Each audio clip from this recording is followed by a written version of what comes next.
ಸಾರ್ವಜನಿಕರು ಸಹಕಾರ ಸಮನ್ವಯದಿಂದ ಕಾರ್ಯನಿರ್ವಹಿಸಲಿ ಎಂಬ ಹೇಳಿಕೆ ಕೊಟ್ಟ ರೋಣದ ಸಿಪಿಐ ಎಸ್ಎಸ್ ಬೀಳ್ಗಿ ಅವರು ರೋಣ ಪಟ್ಟಣದಲ್ಲಿ ಉಂಟಾಗ್ತಾ ಇರುವ ಸಂಚಾರ ದಟ್ಟಣೆ ನಿಯಂತ್ರಣ ಮಾಡಲು ಅಧಿಕಾರಿಗಳೊಂದಿಗೆ ಸಾರ್ವಜನಿಕರು ಸಮನ್ವಯದಿಂದ ಕಾರ್ಯವನ್ನು ನಿರ್ವಹಿಸಿ ಅಂತ ಸಿಪಿಐ ಎಸ್ಎಸ್ ಬೀಳ್ಗಿ ಅವರು ಹೇಳಿದರು.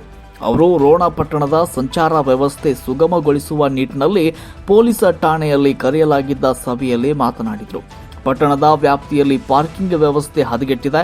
ದ್ವಿಚಕ್ರ ವಾಹನಗಳನ್ನು ಅಡ್ಡಾದಿಡ್ಡಿ ಓಡಿಸುವುದು, ತ್ರಿಬಲ್ ರೈಡಿಂಗ್ ಮಾಡುವುದು, ಹೆಲ್ಮೆಟ್ ಧರಿಸದೇ ಇರುವುದು ಹೆಚ್ಚಾಗಿದೆ. ವಾಹನಗಳ ನಂಬರ್ ಪ್ಲೇಟ್ ಮನಸೋ ಇಚ್ಛೆ ಹಾಕಿಸಿಕೊಂಡಿದ್ದಾರೆ. ಕ್ರಮೇಣ ಇವೆಲ್ಲವನ್ನ ಸರಿಪಡಿಸುವ ಕಾರ್ಯಾಚರಣೆ ಆರಂಭವಾಗಲಿದೆ ಅಂತ ಹೇಳಿದರು. ಪಾದಾಚಾರಿ ಮಾರ್ಗದಲ್ಲಿ ವಾಹನ ನಿಲುಗಡೆ ಮಾಡ್ತಾ ಇರೋದ್ರಿಂದ ತೀವ್ರ ತೊಂದರೆ ಆಗ್ತಾ ಇದೆ. ನೋ ಪಾರ್ಕಿಂಗ್ ಬೋರ್ಡ್ ಅಳವಡಿಸಬೇಕು ಎನ್ನುವ ಅಭಿಪ್ರಾಯವನ್ನ ಹೆಚ್ಚಿನ ಜನ ವ್ಯಕ್ತಪಡಿಸಿದರು. ಇದಕ್ಕೆ ಸಾರಿಗೆ ವ್ಯವಸ್ಥಾಪಕರು ಪ್ರತಿಕ್ರಿಯಿಸಿ, ಹಳೆಯ ಸಾರಿಗೆ ಡಿಪೋದಲ್ಲಿ ವಾಹನಗಳ ಪಾರ್ಕಿಂಗ್ ವ್ಯವಸ್ಥೆ ಮಾಡಲಾಗಿದೆ. 10 ರೂಪಾಯಿ ಶುಲ್ಕವನ್ನು ನೀಡಿ ನಿಮ್ಮ ವಾಹನ ಪಾರ್ಕಿಂಗ್ ಮಾಡಬಹುದು ಅಂತ ಹೇಳಿದರು. ಬಸ್ ನಿಲ್ದಾಣದ ಗೇಟ್ ಮುಂದೆ ಹೂವು ಮಾರುವ ಮಹಿಳೆಯರು ಕುಳಿತುಕೊಳ್ತಾರೆ. ಬಸ್ ನಿಲ್ದಾಣದಲ್ಲಿ ಬರುವಾಗ ಆಕಸ್ಮಿಕ ಬ್ರೇಕ್ ಹತ್ತದೇ ಇದ್ರೆ ಅಪಘಾತವಾಗುವ ಸಾಧ್ಯತೆ ಇದೆ. ದಯವಿಟ್ಟು ಅವರನ್ನು ಬೇರೆ ಕಡೆ ಸ್ಥಳಾಂತರಿಸಲು ವ್ಯವಸ್ಥೆ ಮಾಡಿ ಅಂತ ಸಾರಿಗೆ ವ್ಯವಸ್ಥಾಪಕರು ಮನವಿ ಮಾಡಿದರು. ಪುರಸಭೆ ಸದಸ್ಯ ಸಂತೋಷ್ ಕಡಿವಾಲ್ ಅವರು ಮಾತನಾಡಿ, ಪಟ್ಟಣ ಅಭಿವೃದ್ಧಿಪಡಿಸುವ ನಿಟ್ಟಿನಲ್ಲಿ ಇಂತಹ ಸಭೆಗಳನ್ನು ಸಾಕಷ್ಟು ಮಾಡಿ ಅನೇಕ ನಿರ್ಣಯಗಳನ್ನು ಕೈಗೊಳ್ಳಲಾಗಿದೆ. ಯಾವುದೂ ಕೂಡ ಜಾರಿಯಾಗಿಲ್ಲ.